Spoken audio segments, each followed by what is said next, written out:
We're back.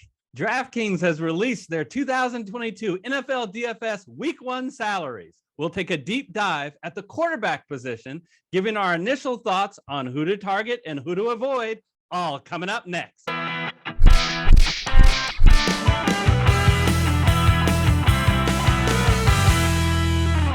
Hello, everyone. I'm Eric Lee. And I'm Michael Wiley, and we're the Fantasy Football Consultants. Eric, we're going to be giving our initial takes on Week 1 main slate of DraftKings, and then in this video, we'll be covering quarterbacks. You can also find links in for Week 1 DraftKings and FanDuel shows in the description, where we discuss main slate players for other positions. Word of caution now. News is definitely going to come out after we post this video that will alter some of our opinions, which is why we're releasing a full DraftKings Week 1 cast lineup with our favorite GPP plays closer to the season. So if you haven't yet, please hit that red subscribe button to make sure you don't miss any of our future content. And Eric, a quick shout out to our FFC community. We want to hear from you in the comment section. So tell us your favorite, in this case, DraftKings quarterback from the main slate Week 1 and the reasons why. Eric, let's go ahead and go into the studio and tell them a little bit about our thoughts this week. Let's talk about Pat Mahomes first. The big issue with Mahomes, Michael, is no more Tyreek Hill. Those big fly patterns he would run that Mahomes would hit him in stride, or even the short passes, which Tyreek Hill can do a lot of yak yards after the catch. He's being replaced by Juju Smith-Schuster, which has to be a downgrade. Travis Kelce is now turning 33. So despite some of these negatives, he's still Pat Mahomes. He still has Andy Reid as the offensive guru with him. Part of it, I think this is going to be a down year for Pat Mahomes for all the reasons you just mentioned. Andy Reid can only do so much without having a speedster. And yes, Juju Smith-Schuster is like 4 steps slower than Tyreek Hill. Well, if you're going to pay up, another option is Justin Herbert at $7,600. This guy, Michael, is a true talent. In his rookie season, he averaged, including his rushing statistics, 305 yards a game and 36 TDs. And then he outdid that in his second year, 313 yards a game and 41 touchdowns. All of his key offensive skill players are returning. Great game environment. Nothing wrong if you want to spend the money to go on Justin Herbert. He's going against your Raiders, though. Michael, what do you think? Yeah, there's a lot of speculation that the Raiders have improved that defensive backfield. But if you look at all the kind of fantasy rankings on defenses, the Raiders don't crack the top 20. This is going to be a shootout. I think the Raiders offensive coordinator change, and obviously the addition of Devonta Adams, is going to make it to where this game could be high scoring. If I am going to pay up, it isn't for either of those two guys. It's a guy at the number 3 spot, Lamar Jackson. So for 2 years, the 2 previous years, he ran for 1,000 yards. Last year, he was on pace to run for another 1,000 yards midway through the season, and then injuries played. So I don't see why he doesn't go back to that.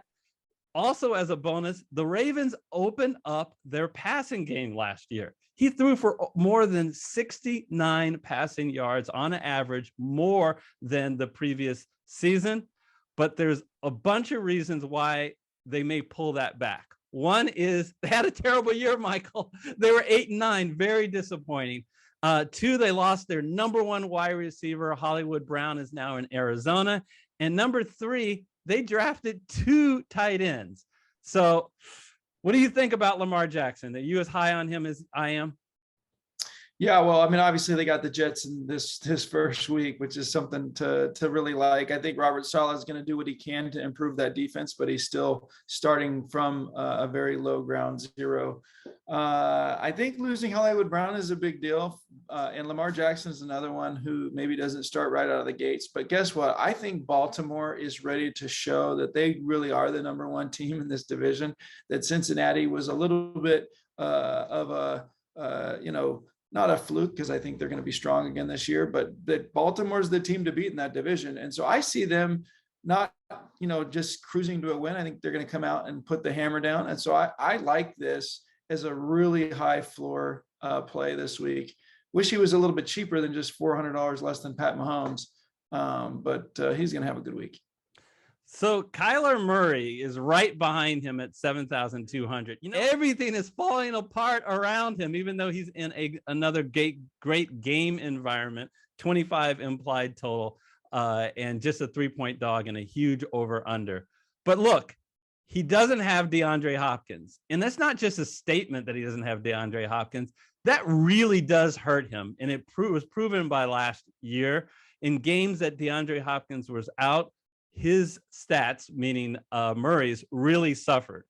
Now, Michael, have you watched Hollywood Brown? That guy is a speedster on the field. Apparently, he's also a speedster on the highway. He was caught going 124 miles an hour, and it is not known yet, but he may get disciplined by the league. And if that's the case, and he gets suspended for this game, he will have 2 huge offensive weapons out. Yeah, it's something to really pay attention to. Everybody that's been to Phoenix knows that they've got those speed cameras out, so I don't know what he was thinking. But sounds like you know something about that, Michael. Maybe so. So Kyler Murray starts strong. He, every year, first 2 weeks last year, he was the top fantasy quarterback. But not having Hollywood Brown with Hopkins out and the changes that they had last year, I think is just too condemning. And so if he's in, I wish this pricing was a little bit lower. I think this is a really good play for week 1. But if Hollywood Brown doesn't play, I would stay away from Kyler Murray for $7,200. Yeah, I like how you referenced the other changes that have happened. I mean, they lost 120 receptions in Chase Edmonds and Christian Kirk, who are gone. So that can have an impact. And the reality is Murray's not running like he used to. Fewer than half the rushing touchdowns and 21 yards less. So I'm a pass on Murray for this first week. Let's talk about Aaron Rodgers, though, Michael. Wow, at $7,000. You know what we're going to talk about, folks? No Davante Adams. And again, it's easy to say that, but you watch these games and you see, I think he's going to miss Davante Adams the most around the goal line. Adams was he and Adams was such an incredible connection. In the last 2 years, inside the 10, 27 of 33 completions with 20 TDs. So I don't know. My take is that Green Bay probably will pass less and he'll probably throw more to his running backs and tight ends. What do you think, Michael? Do you think that there'll be a wide receiver that can step up that will be anywhere near what Davante Adams gave him? I didn't even need you to finish the question. There's just no way that there is a backfill for Davante Adams. I don't understand why you would pay $7,000 for Aaron Rodgers, given the Davante Adams loss. All right, we're on the same wavelength there. Let's talk about Jalen Hurts at just $200 cheaper. He's on the other end of the spectrum of, you don't have to wonder whether his pass attempts will go down. His pass attempts are down from all the previous years. He only threw an average of 29 pass attempts. That is the second fewest in all of football. Philadelphia is just run-oriented. Now, the new addition, A.J. Brown, will he change that? I just don't know. You love the rushing upside, of course, that Jalen Hurts gives you. The question that you have, if you're going to spend this amount of money, because it's no longer a secret, Hurts is no longer cheap anymore. He's only $200 less than Aaron Rodgers. Do you think that A.J. Brown will stretch that passing offense and the development of Devontae Smith as well as tight end Goddard? What do you think?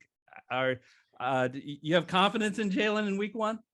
Well, I do think that he's got an improved receiver core, and I think he's going to be better this year. Starting against Detroit doesn't hurt. I think Detroit's defense is still quite poor, but does know how to. They do put some points on the board on the offensive side, which will press Philadelphia to stay aggressive in this game. I think Hurts has a pretty high floor, given his ability with his legs and given the improvements that he has at the receiver core. So one guy no one should be rostering, for week 1 is Deshaun Watson. He is officially out for this game. He has been suspended, I believe, for the first 6 weeks of the season. There's a few pet players that both Michael and I really like, and Joe Burrow is one of them. I just say all the time, Michael, this guy is so good, but let me try to back that up. He led the league, all passers, in completion percentage. And what's so impressive about that is it wasn't because he was just throwing a bunch of short passes. He led all passers in yards per attempt. How amazing is that? In addition, his supporting cast is just getting better and better. Arguably, the 3 best tandem of wide receivers with Chase Higgins and Tyler Boyd. And they've invested some money finally in that offensive line. 3 new offensive line starters that should give Burrow more time to throw, to hit Chase on some of those long patterns. It's even a pretty good environment, 25.5 implied total at home against Pittsburgh. Not a lot to dislike. I just would say, of course, even though he's a young guy, doesn't want to run. So you're not getting the rushing upside. Yeah, no, I mean, I think that's fair, but you when you talked about the offensive line, that's exactly what I wanted to hit on. They made the improvements where they needed to in terms of protecting him, which is just going to help immensely. I think they're going to rely heavily on the pass. I mean, if you look at what Joe Burrow did in the second half of the season last year, it was amazing, and I think he'll pick up from there. To me, this is the first tempting place to go outside the top, three folks. And so, we'll talk about it in future shows. I do want to spend some money at running back. So I'd like to save some money at quarterback. And Joe Burrow is probably the guy who I'm most excited about so far. There's someone in the future, and we'll get to him, but it's not the next guy, which is Kirk Cousins. Look, he could be a sneaky play, because we talked about how the Kansas City, Arizona game and the Las Vegas, LA game were the 2 highest. The next one is that Minnesota Green Bay game that is at 49 over under, small spread, could be a shootout potential. And Kirk Cousins is getting the same offensive weapons back. The problem is, he does have a new coaching staff and a new offense. So do you want to see how that's going to work after 1 week? But basically, you can expect to get what you always get from Kirk Cousins. Top 10 passing yardage numbers and no rushing numbers. Yeah, no, I think that's fair. I think the other thing to remember, even though Kirk Cousins did do pretty well early on, especially in the season, he didn't get Green Bay until a little bit later. That defensive backfield has stymied him over and over and over again. And so, Green Bay is strong because of its defensive backfield. I think they did lose at least one guy in the defensive backfield, so that may be impactful. But I'm a little bit afraid of what happens to Kirk Cousins when this game's at home, but when he plays against Green Bay's defensive backfield. All right. Here's my guy, Michael. This is my guy at $6,000, Trey Lance. It's official, folks. The Jimmy Garoppolo era is over. This is Trey Lance's team. That is a quote from his head coach, Shanahan. Look, they invested a lot in this guy. They traded up. Not only was it a number 2 pick, but they traded up to get to the number 2 pick and giving up a lot.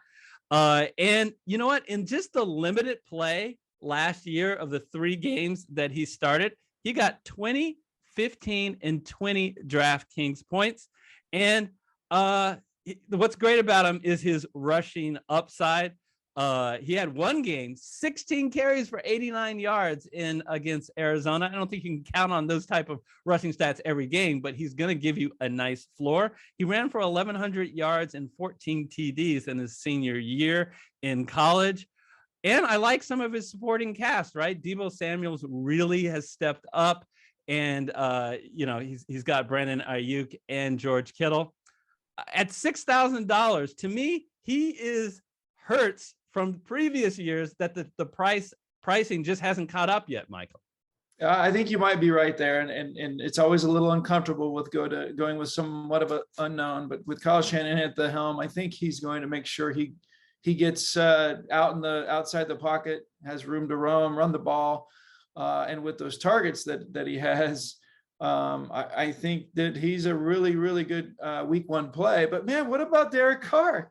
You know, he's only $100 cheaper. And didn't we already talk about his new weapon and their offensive coordinator change and again, a high scoring game? Yeah, I mean, that's one of the main reasons I'm not interested in Cousins is $100 and $200 below. Look, if you want exposure to the Las Vegas LA Charger game or Arizona, Kansas City, Carr is the only one that says is at a somewhat reasonable price at only $5,900, a lot cheaper than the other three quarterbacks. Michael, you know, I want to get your opinion as a Raider fan. How do you think that he will work with Davante Adams? They used to play together back in college. Yeah, why do you think Davante Adams went to the Raiders? That's exactly why. Did you know they've been working together for the off season for several years as well? I mean, Davante Adams from the Bay Area, Derek Carr, you know, spent a lot of time in Fresno because before he played for Fresno State, because his brothers played there as well. They've got, you know, from what I've read and from what I understand, they have a lot of chemistry. They like each other a lot.